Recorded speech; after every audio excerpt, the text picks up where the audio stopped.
makes you have to think a lot about how you're going to execute that. A little word about ragtime. Some people think this is ragtime, it's not. And I'll tell you why. Ragtime doesn't swing because the 8 notes are played straight. There's no swing feel to it. Ragtime also has no improvisation. It is a composition and played as it is printed on the paper, just like a classical piece of music. The only difference with classical music and ragtime is that ragtime, the term ragtime, comes from ragging the time.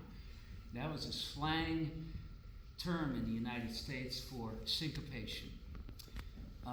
But that is about all it is, and there's not a whole lot of striding going on in ragtime. Sometimes there isn't anything at all. It depends. So it wasn't necessarily all that consistent. Now, when you go to New York City, just around the end of World War I and into the 20s, people were playing composing a lot of music for Broadway shows, and it came out of Tin Pan Alley. A lot of piano players were demonstrating songs for show producers. And they were all demonstrating it on the piano, and in order to accompany themselves, they were playing stride. And at the same time in Harlem, just north of Manhattan, that was called Harlem Stride. That's where stride piano really started to grow up and became an adult kind of music, in the sense that it was really constructed much more detailed and intellectual. And everybody, because they were all black players, everybody had big hands and they could grab tenths. That's why that's a blessing if you have a hand that's big enough to grab all those harmonies. But stride is, let me forget the tenth about a minute. So it's just, like I say, every quarter beat's being played. And the basses are on 1 and 3, just like an oompa, like a tuba. And then the chords are on 2 and 4.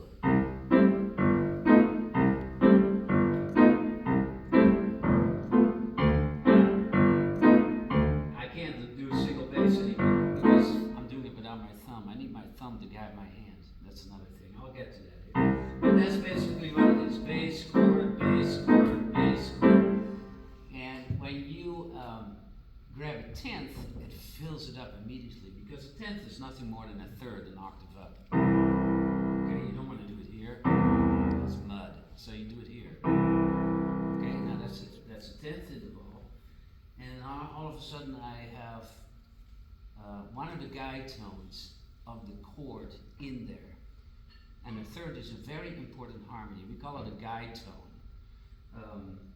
The other one would be a major 7th, or a dominant 7, or a major 6. Okay, that's the second guide tone. Those two are very important in the construction of your chords. So now I have 2 guide tones in here, the 6th and the 3rd. Those two, right? But I'm putting a tenth below it, so now it fills it all up.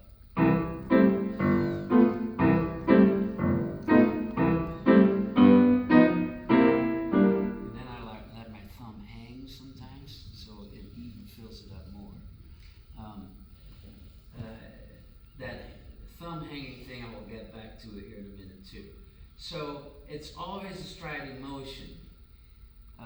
If you get to some later styles and strides, like late 30s, 40s into the 50s, it's not always doing that, but it's still considered to be stride piano because it's partially like that. At some point, the walking tenths are coming in. Anyway, I'm forgetting to talk into this.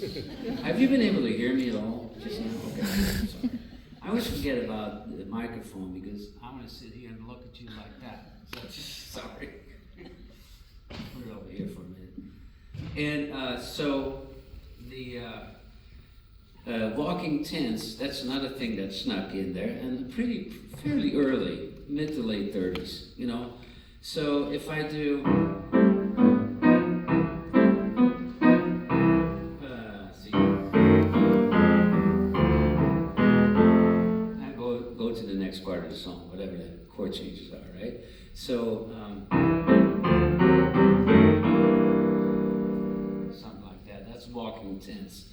But since these tenths come out of the stride style, it's still considered stride style. Okay, so I can also come down. Whatever your chord changes are. So if I, let's get back to the song I just played. By the way, that was Cole Porter's What Is This Thing Called Love from 1924. So if I do this, that's all C7, right?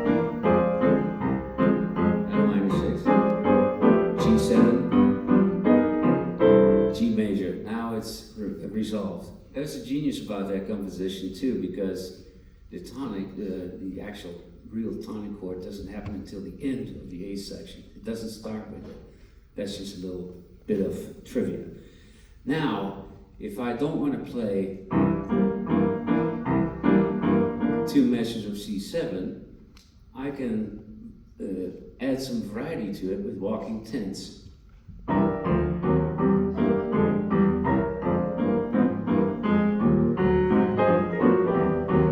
then do a little bit of striding again, so I can go back and forth between the two. So.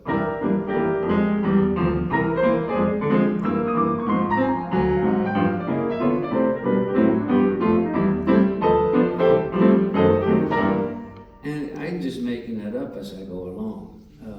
When I had to study it all and learn it all and trying to figure it out, I had to think about it. Now I'm at a point where if I start to think about it, if I mess up sometimes, it's because I have to think about it, because usually I make it up as I go along now. So, but that's the idea. So that's still considered full-fledged stride, simply because at least 50% of it is. And the other aspect of stride piano is I'm still playing every single quarter beat in my left hand. That is the most important thing. You are keeping time. If I play this in a more contemporary style,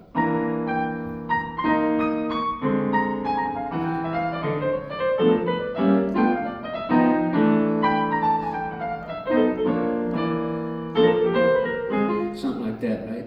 You're playing some left hand fourths things, you know, a little syncopation in there, but I'm not doing 1, 2, 3, 4, 1, 2, 3, 4. I'm not doing that, right? With stride, you're playing every single chord and beat. And that is very important, because I don't have a drummer. I don't have a bass player. I'm playing solo. I need that timekeeping thing. So, see. So where was I going with that? Okay. So now we have basically a whole style that you are producing with basically striding and walking tenths. Now let's get to the hanging thumb for a minute, okay? That also comes from comping a little bit. Duke Ellington was great with that. If you had 2 hands, what he would do is the harmonic notes. I'm doing it in my right hand now, but that's the idea, right? You have some potato notes, some long notes, legato notes, and then everything else is staccato, right? Because you still need to keep rhythm.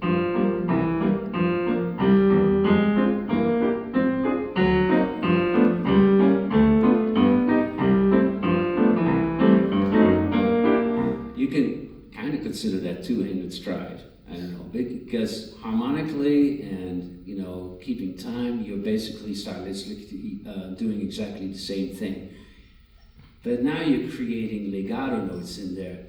You could call it a counter melody, but more technically correct, usually stride players call it a thumb melody. So when you have the melody, of course now you're missing out. I wish I had 3 hands now. That would be, I'll have Amanda help me later, so. But, so you have your thumb melody, and then Duke Ellington came with a double thumb melody. So now the large intervals the guide tones in your left hand are coming back too. Now you got this.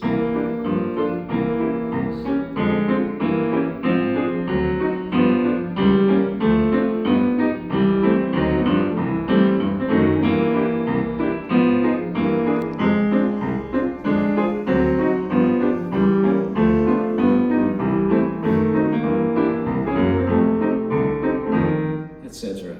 So now you're really filling it up, making it very rich. It's not very minimalistic type of music at all. There's a lot of harmony going on and a lot of resolutions within the chord changes. So I'm still learning because of all these, because it's very vertical thinking. Vertical thinking, I mean to say, it's harmonic thinking, okay? Harmonic thinking, you have chords, so in the staff, you're stacking notes on top of each other, you have a chord, right? That's vertical thinking. And there's a lot of vertical thinking going on in this type of music. And it becomes very critical to try not to miss any notes or to hit the wrong key. It's very precarious. And a lot of these resolutions, based on the guide tones that are happening in the chord changes, are only half a step away, so they're very close. So it's almost like a spider keeping everything together. The bass jumps, the melody goes all over the place, the harmony is right there, it's always right there.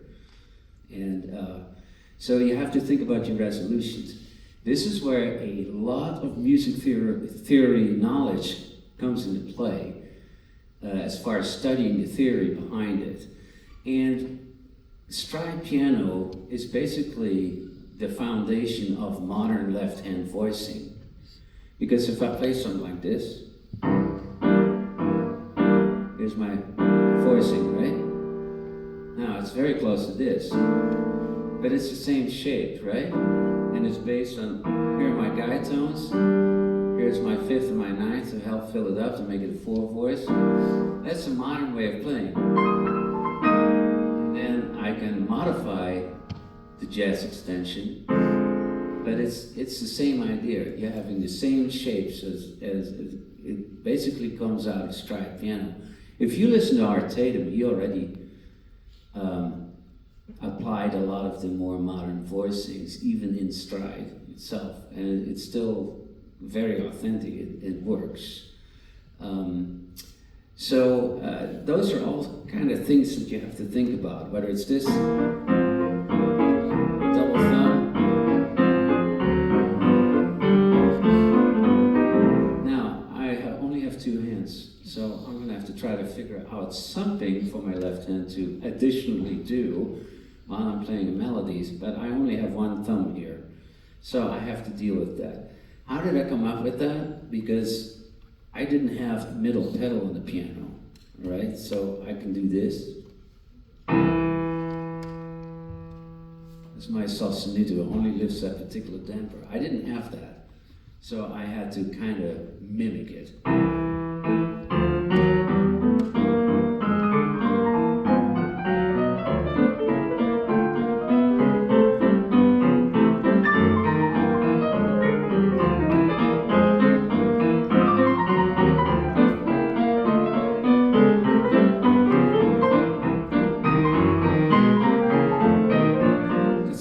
You hear that?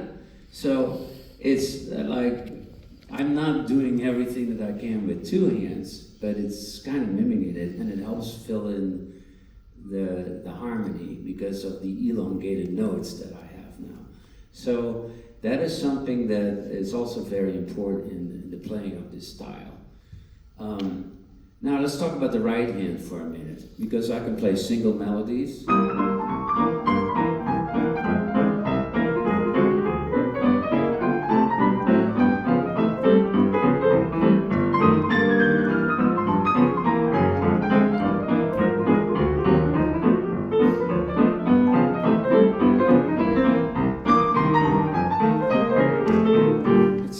Right? Now, I can give my right hand a lot more to do as well. I can start harmonizing things in thirds.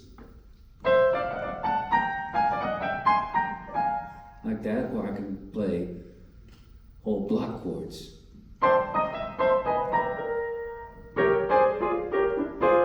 Like that. So it's really, it can become two handfuls here. So.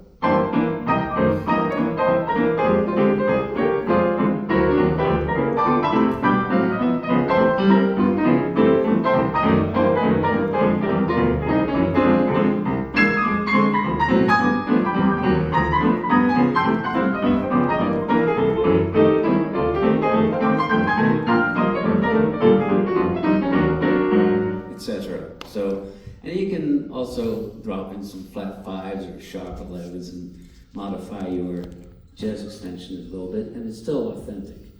Stride was, in that sense, a little more modern than you would think it would be, even though it started all in the 20s. It evolved in like 30 years' time to a very almost orchestral thinking kind of music. And that lets me talk about my next example. It's going to be a different tune now, finally. Stride, you can basically play anything in stride as long as it has chords and melody, right? You can arrange it that way. You can also play ballads with it. It doesn't have to be a happy tempo. That's kind of how it started, because it came from this Harlem stride was done during house rent parties, where they had parties and to raise money to pay the rent. That's why it was called house rent parties. But later on it became more intellectual. You could play ballads with it. Let me give you an example. Body and Soul. That was a tune that became very popular in the late 30s when it was written.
So you can actually get kind of lyrical with it too, which is very nice, because I'm still striding it, I'm still keeping time. I have all these notes that I would think, when I write something for a symphony orchestra, that's what's in there. So it became at some point a form of music where when you listen to the piano player, he's not thinking piano anymore, he's thinking orchestra, or at least big band.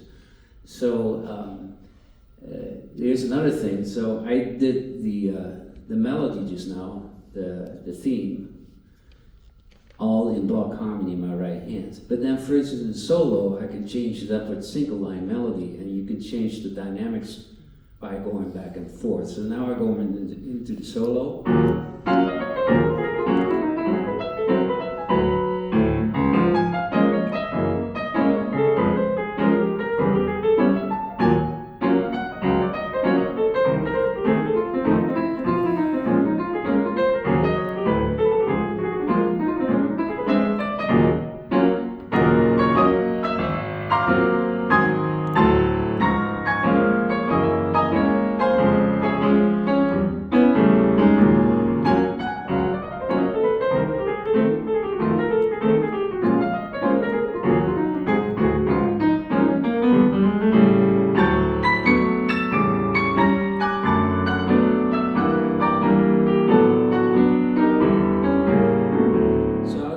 and forth between the two to create some variety and different dynamics.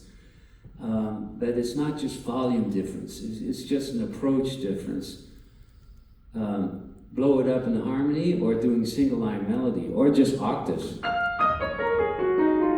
Or you can do using thirds again. So there's different things you can do in your right hand as to how you attack the melody. Those are a lot easier to do on a ballad because you have time to think about it. But you can do it on a swing tune as well. A lot of these techniques later on were used by Errol Garner, who came out of the stride tradition but created a whole his own style. But he also used a lot of that block chord technique versus single line melody. So he was thinking trumpets and tenor sax, things like that. So you can be very lyrical, you can swing. Stride was also, especially in the early Harlem stride days in the 20s, also a show-off kind of style, especially on those house rent parties. They would have, they had a battle of the bands going on or something like that, and if a piano player would go to the bathroom or something, somebody else would jump in and play real quick and would outplay the other guy, and then he would finish touring with the band. The other guy was out of the band. There were no unions to speak of at the time. You run into a better piano player, you're out. You lose your job. That's how cutthroat it actually was. So sometimes you come with these crazy tempos and stuff, which is a part of the history of the style too. Let's see if we can pull this off.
So that was happening too. And then sometimes you would have pianists rotating on one of those house rent parties, and would take turns, especially when there were other musicians, like a rhythm section or something, accompaniment. And it just became a competition, and everybody was yelling and screaming. Those are, sometimes when I think about that, I would love to go back in time and peek in. You know what I mean? That would be something to see. So those are a lot of different aspects of stride. And let me see. Just want to make sure we don't run out of time here. To reiterate for a minute, so it's not the same as ragtime. The harmonizations are more complex, they're more jazz extensions. It's the birth of left-hand voicings. There's improvisation, and there's swing feel. Yeah, I haven't mentioned that yet. So lilted eighth notes, for those of you who are not musicians, or swing feel dotted, technically they're triplets with the first two notes tied. So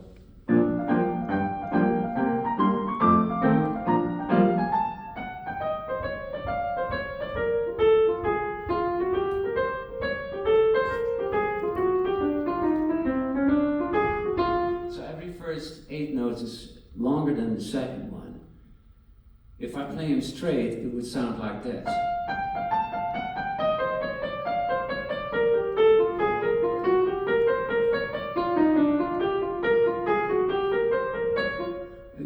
You hear the difference? Yeah. So.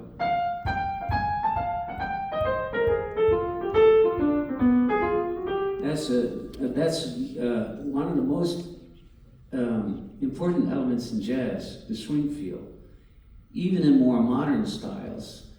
Now, if you play really fast tempos, you really can't execute that anymore. It's kind of straightens out, like if I do this.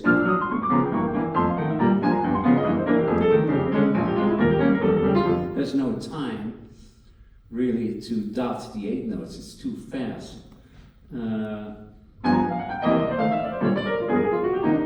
If I do ornamentations like that, trills, I can still do those in the triplet feel because those are actually triplets that I'm playing then. So that's possible. But on a slower tempo, on the swing tempo, on a dance tempo, or medium, or a ballad, you can definitely make the lilt. When I play Body and Soul, this is all lilted, right?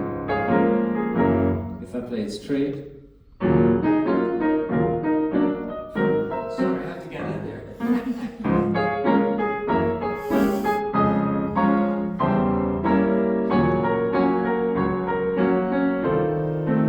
You hear that? It doesn't really walk as well, you know. And back in the 30s, they didn't ever play a ballad with straight eight notes. I hear that a lot these days. It's a much more modern style. A lot of jazz ballads are now being played with straight eight notes. I never do.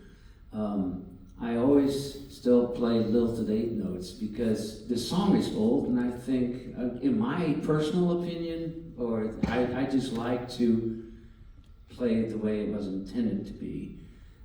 Also, back in those days when these songs were written, people were dancing to it. And so that's why also that ballad that I just played, it's not, you know, if I play it like this slow.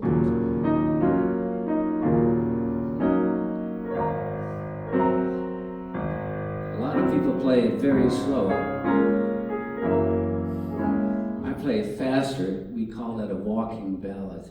It's perfect for stride, but the dance bands back in the 30s did it that way too, and in the 40s. Because if you play it too slow, the people that are dancing are going to fall over. Seriously. There are three ideal tempos as far as that's concerned. And all this stuff go inside of with everything else in the history of jazz, and also with stride piano, except for when it's a competition. So if you do it this way,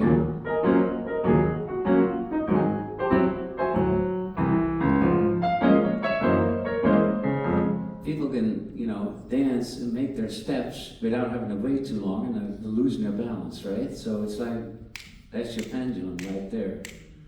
Okay, that's a walking ballad. So roughly back then there were three tempos. So when I play medium,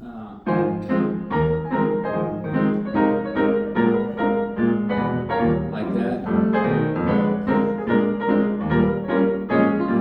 and then it's a dance tempo, you could do something like this.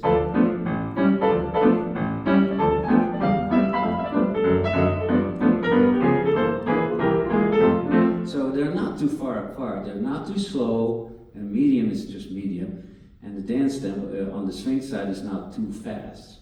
Unless it's a showpiece, or it was a showpiece, then you can play something really fast. In stride piano, basically the same thing happened. A lot of people play, I feel like, if they do play stride. There's a few stride players left in the world, but some of them make the mistake of playing everything too fast. And I think the consideration of how you play it and what you play is just as important as the tempos that you choose.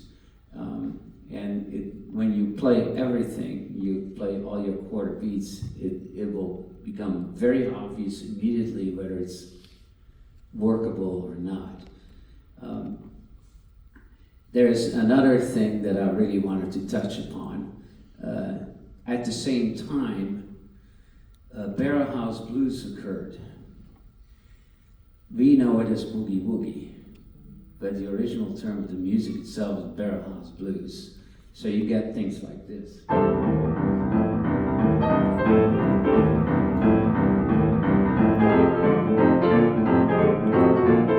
So they had like a left-hand boogie woogie pattern, and sometimes they would go into stride too at the end of the song or something. That was a style that also a typical piano style that occurred around the same time as when stride itself became very popular. But I want to give a perfect example of a barrel house piece. It doesn't even sound like barrel house because it's totally in stride, but it is a blues. It's a 12-bar blues, and I wanted to put that. I want to play that for you too, because even some of those barrel house players were beautiful stride players, and this composer, this particular tune, I'll play it for you. It's a slow blues. Blues could be slow because blues is blues, right? Ding Johnson wrote this in 1926. It's called Stella Blues.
jump, 1926. Actually, in 1926, he might have played it a little simpler. But Storyville Records found him somewhere, I can't remember where it was, and re-recorded him playing it this way in 1961. He was an old man then. So the whole history of Barrel House is very interesting because it's kind of a mix of everything. And some of those guys took over some of the strike techniques. So it was all happening basically at the same time. Let's see, how much time do we have here? Oh yeah, we got some time. So there's one thing I wanted to touch upon real quick, because I always feel that those two piano styles should not be mentioned only by themselves. When I mention the one, I always mention the other. So anyway, I'm going to play one more song for you, and I guess then I'll open it up for some questions. Is that okay? Yeah.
Sometimes you have to make things up.